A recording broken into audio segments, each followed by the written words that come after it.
Hello everybody, Zip here. I'm back after a little bit of a hiatus with another review for you, the Leningrad, a Tier 7 premium Russian destroyer with a couple surprises, but still keeping with the flavor of the other Russian destroyers in game. Looking at the Leningrad's weapon systems here, she's typical of most Russian destroyers in that she's going to be very gun-oriented. So her 130mm guns, of which she has 5, 2 of which are at the front, 2 of which are at the rear, and 1 is awkwardly positioned facing the back towards the midships area. So 130mm is pretty decent. It allows you to do some pretty heavy-duty damage against destroyers and cruisers that are broadside. The reload is 5.5 seconds, which is not really that bad. The fire chance is a little bit lame, like the other Russian destroyers at 4%, so not too great there. But the low arcs, as well as a high general accuracy, means that these guns are very, very potent weapons and can just wreck destroyers and light cruisers. The Leningrad's other important weapon system is her torpedoes, of course.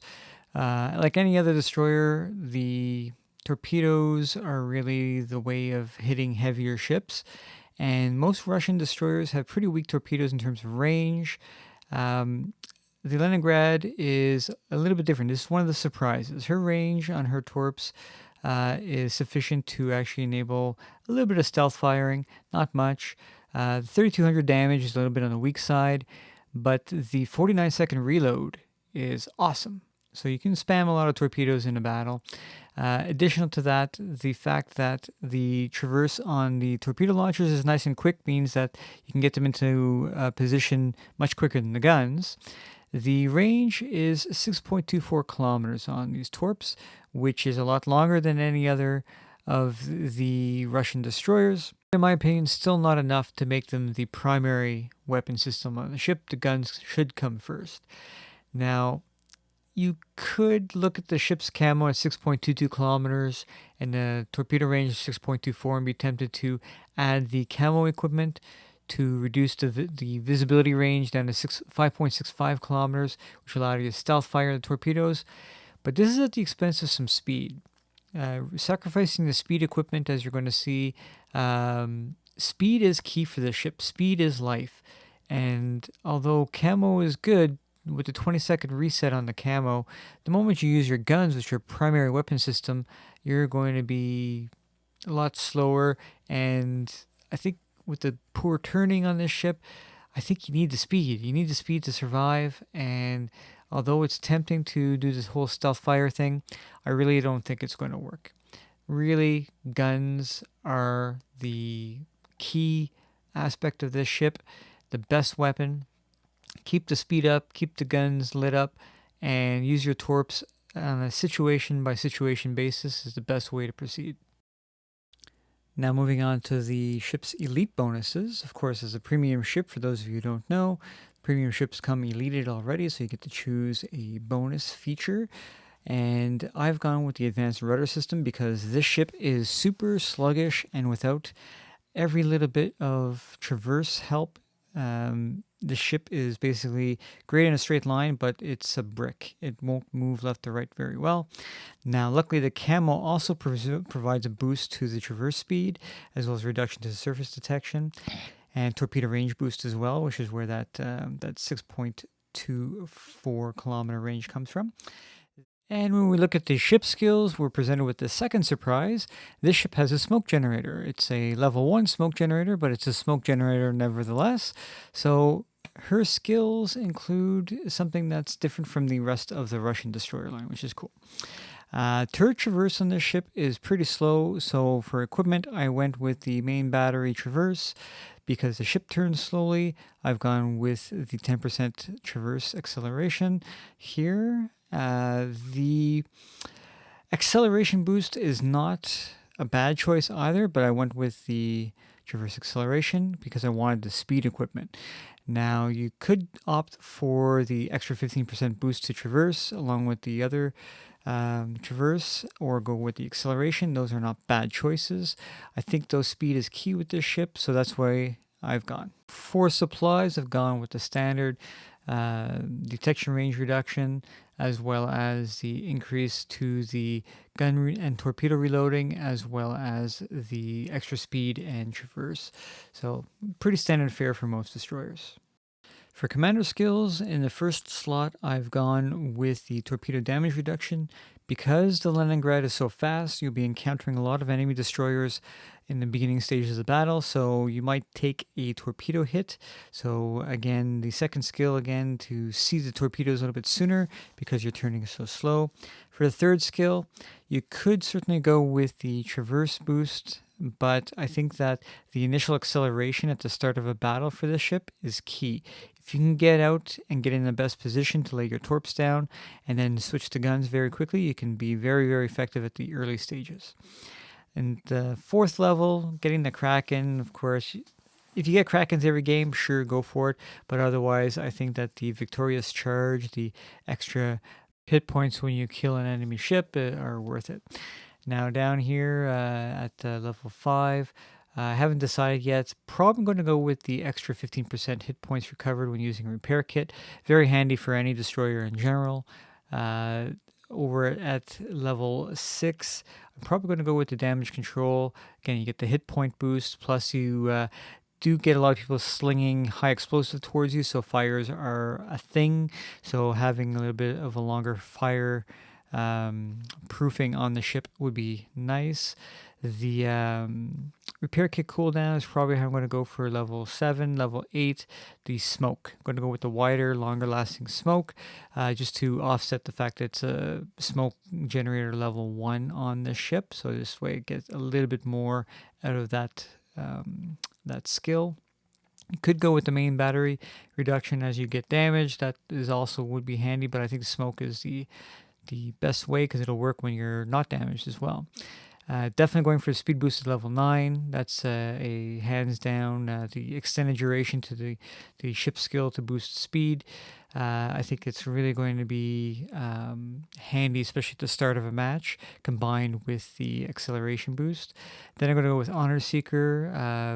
Honor Seeker, in my opinion, is one of the better.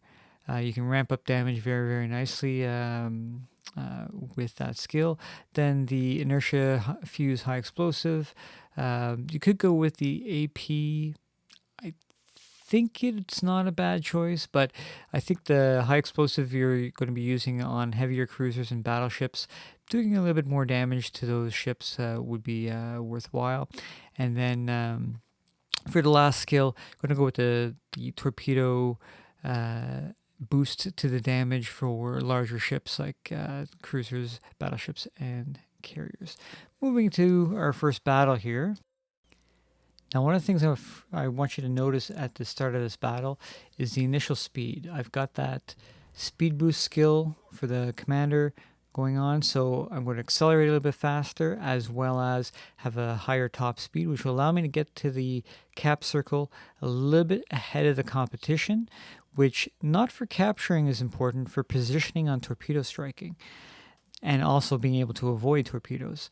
However, one of my teammates was also obviously exercising some speed boost because he's not far behind me, and I actually kind of screwed him over a little bit here, which I apologize for.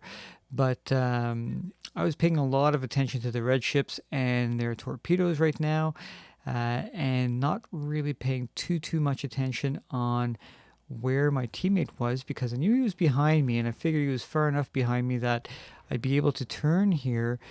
But again, the ship's sluggish turning, which is not horrible once you got all the bonuses going, but it's still notably, right there, I apologize for that.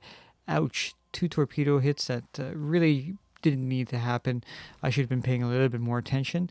I was just so concentrating on not being hit initially by those torps that I screwed up a little bit there. But in any event, the battle overall went well. We did win, so it's all good.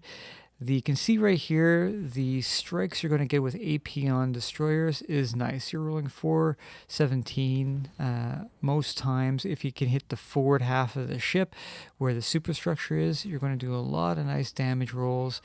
and really you can just wear down with that 5.5-second reload very quickly. It's actually a little bit better than that when you're factoring in the supplies as well. It's about 5 seconds, so it's a very, very good reload on the ship, and very, very good guns. As you can see all these aircraft flying around here, it's a good opportunity to talk about the anti-aircraft powers of this ship, which are virtually non-existent. However, she can occasionally shoot down aircraft, which is great. And if you're escorting a carrier or a battleship and they happen to be weakening some of the aircraft, you can get a few of the leavings from those ships and score a few extra downed aircraft that way. But definitely AA is not the ship's strength. Here you'll see me moving in on a torpedo run on the New Orleans, but first I'm going to use my guns. New Orleans is stuck or concentrating on something else, not me. And so I'm going to use my guns a bit here and take some shots on a weakened enemy, trying to bag them, and quickly switch to torpedoes and do basically a lightning drive-by attack. This ship excels in this style of knife fighting tactics where you're just swooping in, dropping torps, swooping out before anybody knows what's going on or paying too much attention to you. If you're going in against a team that's completely paying attention to you, don't. Just turn around, sail away, come back again. You've got the speed to get out of difficult situations and come back to when the situation has turned to your advantage, when your enemies are distracted, where you can zoom in with your speed, drop some torps, fire your guns, finish off a weakened enemy, take down a destroyer from full health to half health, and make them veer off from their attack on a battleship, etc., etc., whoever you're trying to protect. Basically, this ship is all about the speed. Use that to your advantage. The torpedoes are more workable on this ship than any other Russian destroyer in the game right now, which is great. But again, those guns, those wonderful guns, are what you should be using most of the time. Even if you just keep it on HE all the time, when I eventually get that commander skill with the inertial fuse, high explosive, I really think that's going to make the ship come alive. Just leave it on HE and just shoot everything with HE, and this ship is just going to be super duper powerful. And not only that, but the speed is a lot of fun. So I enjoy this ship for not only driving it, although it's a little bit sluggish on the turning. The speed just gives you that rush, especially when you're in the middle of a furball fighting with other destroyers. This is one of the more fun ships in the game right now, in my opinion. And certainly, if you don't already have a premium destroyer, it's definitely one to pick up. And I would definitely not hesitate to pick up this ship or recommend this ship for anybody who's looking to go up the Russian destroyer line. It's going to be a great Russian commander trainer. And really, we've kind of gone over everything about this ship that there is really to know. I'm going to, there's customary 2 more battles to come. Do watch them because you'll get a good feel for the flavor of the ship. The ship is, I really do like this ship. It's very, very enjoyable to run, and do watch those battles. Now, I'm just going to talk a little bit about what else I've been doing. So I've gained a lot of insight into World of Warships Blitz by revisiting my PC account. So I had joined up on the PC version of World of Warships a couple of years ago, but I couldn't play it. I was on a Mac, and it would crash all the time. So I created the account, played maybe 20, 30 battles, not more than that, but it kept crashing, so I stopped playing. And recently, I picked up a new laptop, and so I revisited World of Warships on PC, and man, I'm having a blast over there. I'm learning a lot. I'm improving my gameplay. It's a lot of fun. So that game has been occupying a lot more of my time lately, and which has kind of been fortunate that they have been dropping more premium ships here, because I haven't had to run over and do any reviews like I did for the Leningrad here. Too often I've been able to concentrate on learning World of Warships, the metas there for the different maps and how players are going to behave. I'm still learning, of course, which is actually what I find so exciting about it, because World of Warships Blitz is great. I like it for the short game format. It's a lot of fun. It's a great way to pass some time.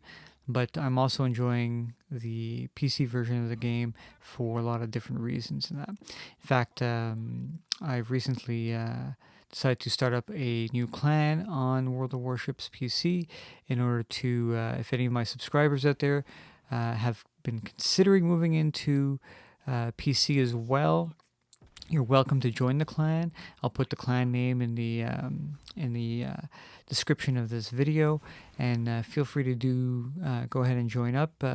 And basically, we can figure things out together and work on things, because I'm still improving my gameplay. I'm only at just a little bit over 300 battles right now, so overall. So I'm going to say it's probably going to take me a few thousand before I can consider myself to be seasoned enough to go into most situations and know exactly the best things to do.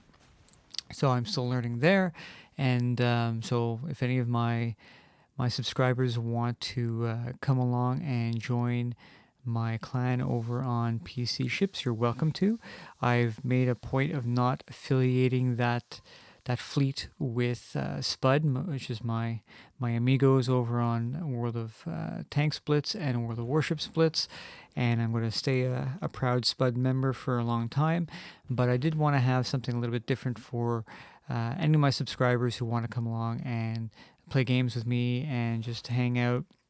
And if you're new to PC Ships or just thinking of trying it out, we can figure things out together.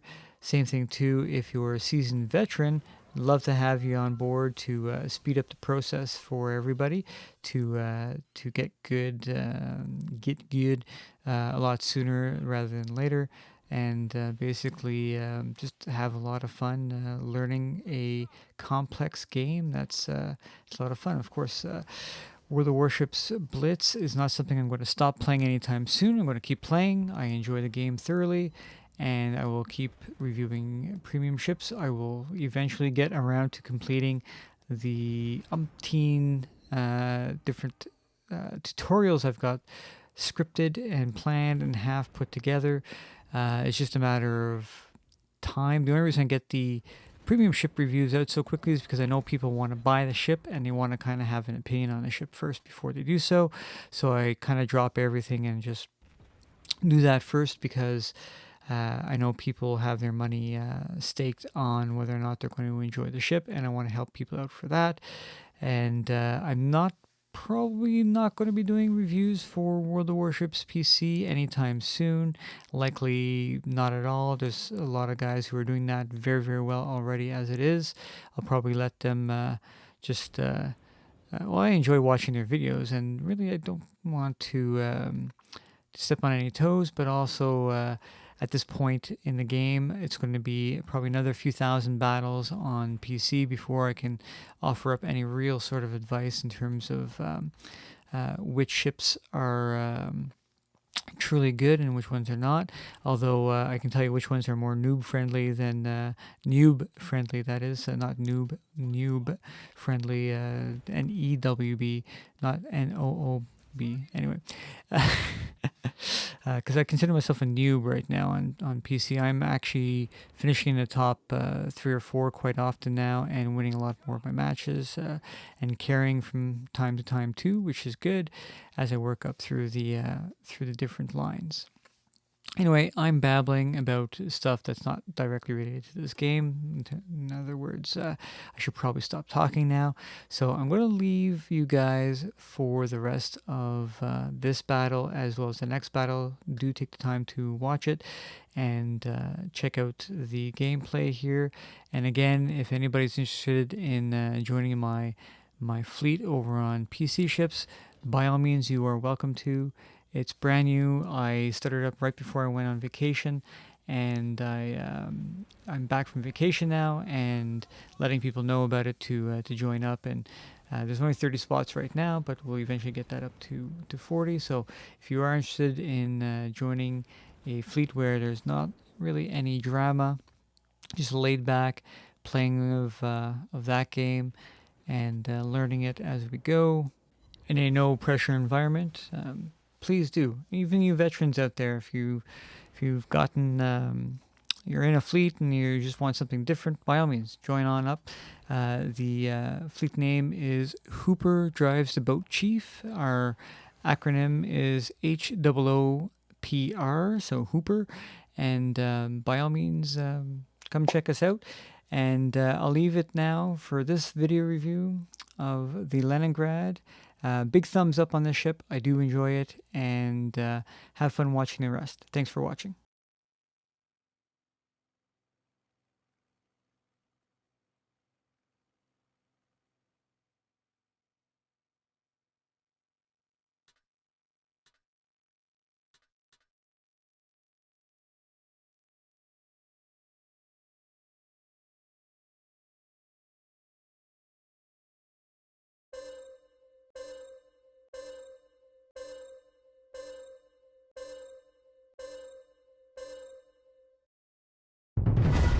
General Quarters.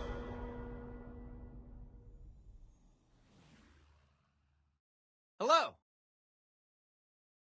Capture Good day. Area C. Capture Area D. Hello. Regroup. Roger that. Hello.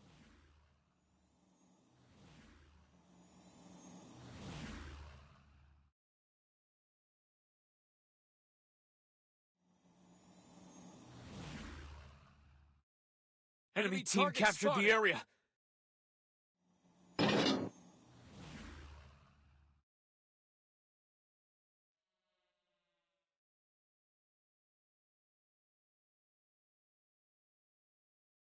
Our team captured the area.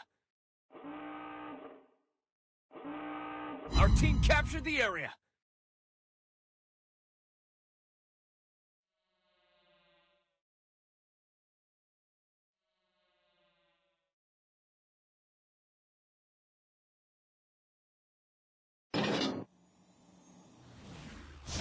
Enemy team captured the area. Enemy aircraft incoming!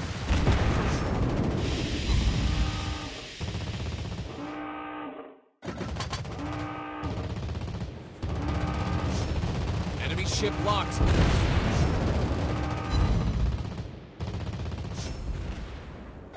Torpedoes!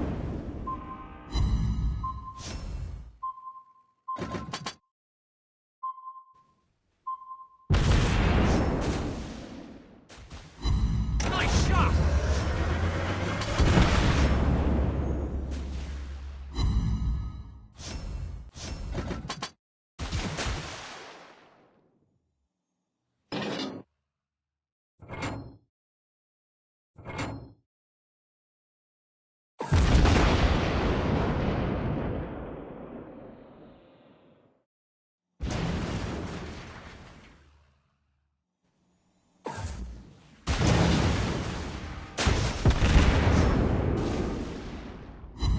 Good job!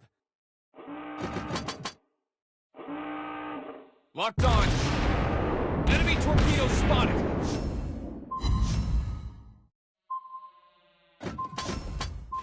We hit the enemy!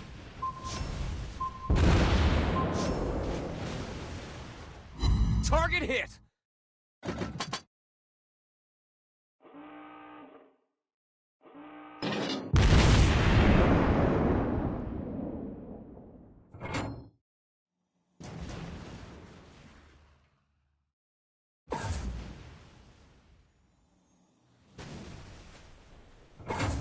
We're hit! Nice shot! We're under attack!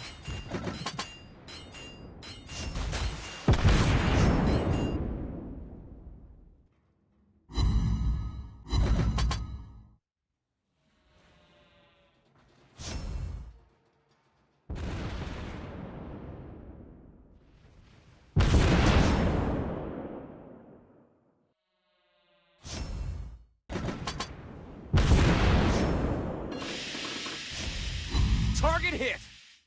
Enemy team captured the area.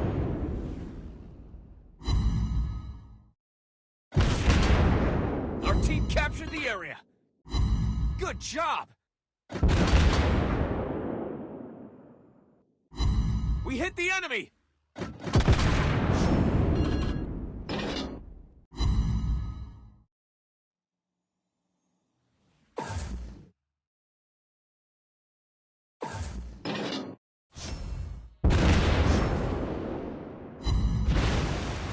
The situation is under control.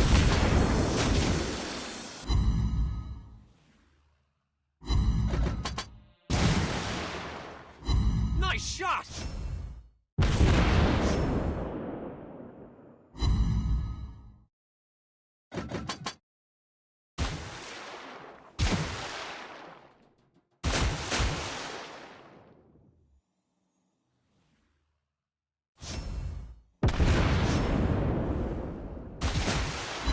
We hit the enemy!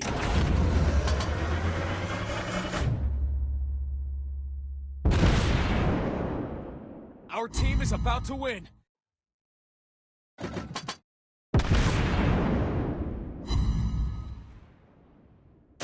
Torpedoes!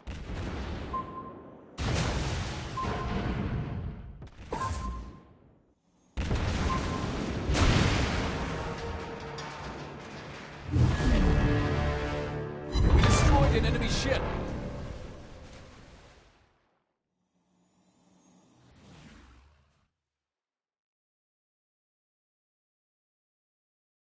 The team captured the area.